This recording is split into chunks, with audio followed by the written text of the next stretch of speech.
Hello दोस्तों, welcome back to our YouTube channel. तो दोस्तों, आज के हम एक और नई वीडियो आपके साथ। तो कल आपने वीडियो देखी होगी जिसमें मैंने यहाँ तक क्वेश्चन करा दिए थे, यहाँ के बाद बचे हैं। तो ये आगे के क्वेश्चन अभी हम देखते हैं, ठीक है। तो देखो, पहला क्वेश्चन है 52। इसमें क्या है? बल गुणनफल है, बताइए बल किसका गुणनफल है। इस शायद मैंने कल बता दिया था और पहले भी बता चुका हूँ। जो एफ है वो क्या है? एफ बराबर एम ए। एफ बराबर एम ए। एफ बराबर एम ए। तो ये किस किस का गुणनफल है? द्रव्यमान का और त्वरण का। किसका गुणनफल है? द्रव्यमान का और त्वरण का। तो द्रव्यमान और त्वरण ये आ गया, ठीक है। तो ये हो गया आपका एफ बराबर एम ए। और आगे चलते हैं, अगला क्वेश्चन देखते हैं। एफ का मात्रक क्या होता है? फोर्स का न्यूटन, ठीक है, याद रखना, पूछा जाता है। अगला क्वेश्चन है, जब कोई व्यक्ति चंद्रमा पर उतरता है तो उसके शरीर में उपस्थित क्या होता है? पदार्थ की मात्रा में परिवर्तन हो जाता है, भार घट जाता है तथा मात्रा अपरिवर्तित रहती है, या भार में परिवर्तन होता है, मात्रा तथा भार दोनों में कमी होती है। तो देखो, इसमें क्या है कि बिल्कुल अगर सटीक ऑप्शन की बात करें तो हम कह सकते हैं कि option B is the right answer, ठीक है। ऑप्शन कौन सा सही हो जाएगा? आपका बी। लेकिन अगर बी ऑप्शन ही ना होता तो इसमें कौन सा सही होता? चलो आप बताइए, इसमें कौन सा सही होता अगर बी ना होता तो देखो, तब इसमें क्या होता कि भार में परिवर्तन, ये ऑप्शन सही हो जाता, ऑप्शन सी। क्योंकि जब कोई चंद्रमा पर जाता है तो उसके भार में परिवर्तन तो होता ही है। अब इसे एक बार देख लो, समझ लो, ठीक है, क्या है। देखो, कोई व्यक्ति है तो उसका भार क्या होता है? भार होता है एम जी। व्यक्ति क्या, कोई भी हो, भार क्या होगा? M G. डब्ल्यू बराबर एम जी होता है। एम जी मतलब ये द्रव्यमान हो गया, ये गुरुत्वीय त्वरण हो गया। जैसे किसी का द्रव्यमान कितना है? द्रव्यमान है 5 किलोग्राम, 5, और उसका जो गुरुत्वीय त्वरण लग रहा है 10। तो 10 लग रहा है, ठीक है। तो कितना, अगर वेट की बात करें तो कितना हो जाएगा? वेट हो जाएगा आपका 50, ठीक है, 50 kg। तो इसमें क्या है कि वहाँ पे, यहाँ तो गुरुत्वीय त्वरण, पृथ्वी का गुरुत्वीय त्वरण कितना है? 10 है। लेकिन चंद्रमा पर गुरुत्वीय त्वरण ये 10 से कम है, ठीक है, 10 से कम है, ठीक है। कितना है? 1/6। जितना जी यहाँ पर है तो वहाँ पे G/6 इतना है, ठीक है। तो यहाँ पे ये लग रहा है तो वहाँ पे कितना लगेगा? G/6। तो 6 का डिवाइड और कर देंगे तो 50/6। तो कितना हो जाएगा आपका? कम हो जाएगा, ठीक है। तो यही वो क्वेश्चन में कह रहा है कि क्या होता है, बताइए। तो उसके भार में परिवर्तन होता है, ये भी सही है, ठीक है।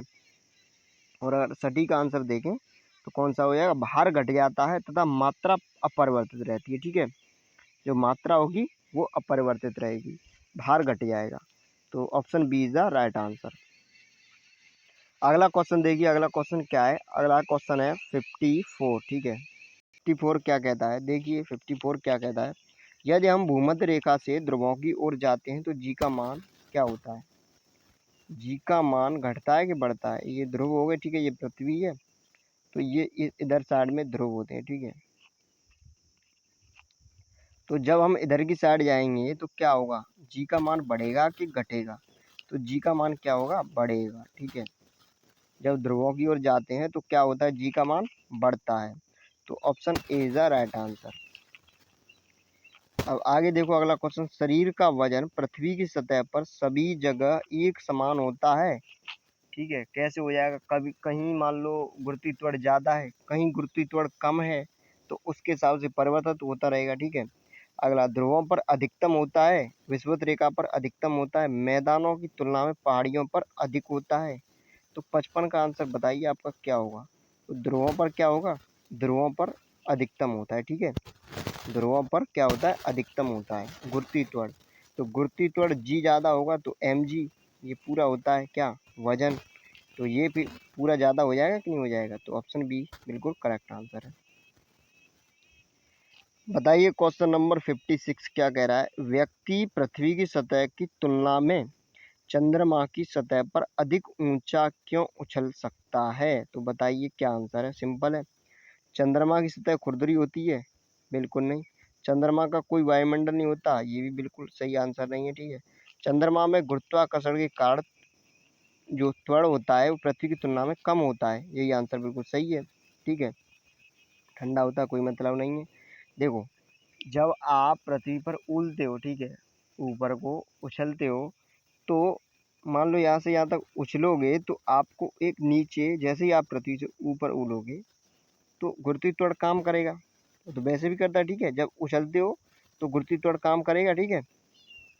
तो क्या होगा, आपको नीचे खींचेगा, तो आप ज़्यादा नहीं उड़ पाओगे, ठीक है। और वहाँ पे गुरुत्वीय त्वरण आपका कम है। या फिर ऐसे समझ सकते हो कि आप में वेट अभी यहाँ पे कितना होगा, ज़्यादा होगा, और जब चंद्रमा पहुँच जाओगे तो वेट कम होगा, तो आसानी से उड़ लोगे, ठीक है, ज़्यादा उड़ लोगे। तो ये भी समझ सकते हो, चंद्रमा पर गुरुत्वाकर्षण के कारण जो त्वरण होता है वो पृथ्वी की तुलना में क्या होता है, कम होता है।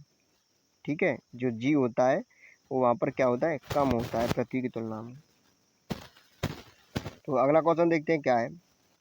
अगला क्वेश्चन है 20 किलोग्राम के वजन को 20 किलोग्राम के वजन को जमीन के ऊपर 1 मीटर की ऊंचाई पर पकड़े रखने के लिए किया गया कार्य। जल्दी बताइए इसका आंसर कौन देगा सही जवाब। 20 जूल, 200 जूल, या 981 जूल, या 0 जूल।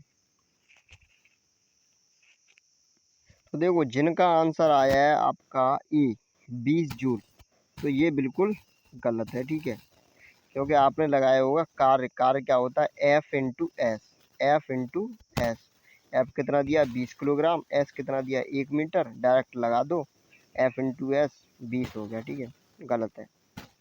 अब देखो कैसे होगा ये कह रहा है कि 20 किलोग्राम का वजन, ये 20 किलोग्राम का वजन हो गया, 1 मीटर की ऊंचाई, ये 1 मीटर की ऊंचाई हो गई, ये 1 मीटर की ऊंचाई होगी, यहाँ से यहाँ तक की दूरी, ठीक है। अब क्या कह रहा है, ऊंचाई पर पकड़े रखने के लिए किया गया कार्य। ये मान लो कोई व्यक्ति खड़ा है और ये इस तरह से इसे पकड़ा है, ठीक है, ये इसे इस तरह से पकड़ा है, ठीक है। तो कह रहा है कि कार्य क्या होगा। कार्य का फॉर्मूला जानते हो आप, W बराबर एफ इंटू एस होता है, एफ इंटू एस होता है, ठीक है। एफ इंटू एस का मतलब क्या है कि बल लगाकर हम किसी वस्तु की स्थिति को परिवर्तित कर दें, ठीक है। जो विस्थापन हो जाए, किसी बल लगाकर किसी वस्तु को कहीं और विस्थापित कर दें। जैसे ये वस्तु यहाँ पर थी और अब मैंने इधर से ये बल लगाया और अब ये वस्तु यहाँ पर पहुँच गई, 2 मीटर आ गई, 2 मीटर आ गई, ठीक है। तो कार्य क्या होता है, जैसे मैंने 5 बल लगाया तो कार्य होगा बल गुणा विस्थापन। मतलब जितनी दूरी इसने तय की इधर की साइड, तो 5 गुणा 2 मतलब 10 कार्य किया इसने, 10 जूल कार्य किया, ठीक है। तो यही यहाँ पे पूछ रहा है, यही यहाँ पे पूछ रहा है।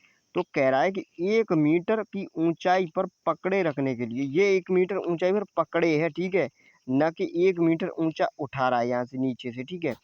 तो इसीलिए इसमें कन्फ्यूज हो जाते हैं। तो ये सिर्फ पकड़े है, ठीक है, ये कुछ कर नहीं रहा है, पकड़ा है। तो यहाँ पे इसकी स्थिति कोई चेंज हो रही है, नहीं हो रही है, ये 1 मीटर ऊंचाई पर पकड़े ही तो है बस। तो जाहिर सी बात है इसका जो एस है वो क्या होगा, विस्थापन क्या होगा, जीरो। तो विस्थापन जीरो हो जाएगा तो पूरा जीरो हो जाएगा, डब्ल्यू बराबर एफ इंटू एस, तो एफ इंटू एस जीरो, तो पूरा जीरो हो जाएगा, ठीक है, एस जीरो है तो डब्ल्यू मतलब कार्य कितना होगा, जीरो। तो option D is the right answer, ठीक है, ऑप्शन डी बिल्कुल आपका सही है। अब अगला देखिए क्वेश्चन। अगला क्वेश्चन क्या है, एक व्यक्ति एक दीवार को धक्का देता है, ठीक है भाई, धक्का देता है, पर उसे विस्थापित करने में असफल रहता है, तो वह करता है कोई भी कार्य नहीं। कौन सा कार्य करेगा बताइए। देखो वो क्या करेगा, मैंने अभी बता दिया। जब दीवार में धक्का दे रहा है तो दीवार इधर से इधर या उधर हो जाए, उसमें कुछ विस्थापन हो जाए, ठीक है, तो हम कहेंगे कि कुछ कार्य किया, ठीक है, बल लगा देंगे, बल जितना लगाया उसका गुणा कर देंगे जितना विस्थापित हुआ उससे। लेकिन कुछ विस्थापन ही नहीं हुआ उसमें, ठीक है, वो वहाँ थी वहीं की वहीं है, तो उसने क्या कार्य किया, कुछ भी कार्य नहीं, तो कोई भी कार्य नहीं किया, option A is the right answer. अभी मान लो आप किसी में बल लगाओ लेकिन वो कुछ हुआ ही नहीं, ठीक है, दीवार में कुछ बल लगाओगे, जब वो गिरे या और कुछ ना हो तो फिर क्या होगा, जीरो ही तो कार्य होगा। अगला क्वेश्चन देखो, पहाड़ी पर चढ़ता एक व्यक्ति आगे की ओर, देखो क्वेश्चन 59, पहाड़ी पर चढ़ता एक व्यक्ति आगे की ओर झुक जाता है, क्योंकि पहाड़ी पर चढ़ता व्यक्ति आगे की ओर झुक जाता है क्योंकि तेज चल सके, फिसलने की संभावना कम हो, शक्ति संरक्षण के लिए या स्थायित्व बढ़ाने के लिए। तो ये किसके लिए? स्थायित्व बढ़ाने के लिए। Option D is the right answer. अगला क्वेश्चन है, पीसा की ऐतिहासिक मीनार तिरछी होते हुए भी नहीं गिरती क्योंकि, बताइए, पीसा की ऐतिहासिक मीनार तिरछी होते हुए भी नहीं गिरती क्योंकि ऑप्शन 4 दिए, इसके गुरुत्व केंद्र से जाने वाली ऊर्ध्वाधर रेखा आधार से होकर जाती है, या इसके गुरुत्व केंद्र से होकर जाने वाली ऊर्ध्वाधर रेखा आधार से होकर नहीं जाती है, या इसके पीछे ईश्वरीय प्रभाव है, या एक आश्चर्य है। ये दोनों तो बिल्कुल गलत है। अब इन दोनों में से देखो, इसमें कह रहा है कि नहीं जाती है, ठीक है, बेस आधार से होकर नहीं जाती है, गुरुत्व केंद्र से होकर, ठीक है, गुरुत्व केंद्र से होकर जाने वाली ऊर्ध्वाधर रेखा आधार से होकर नहीं जाती है। तो ये भी गलत हो जाएगा आपका। तो 60 का फिर आंसर क्या होगा इसका? 60 का आंसर हो जाएगा ऑप्शन ए। ठीक है, तो यहाँ तक ख़त्म होते हैं, मिलते हैं अगली वीडियो में।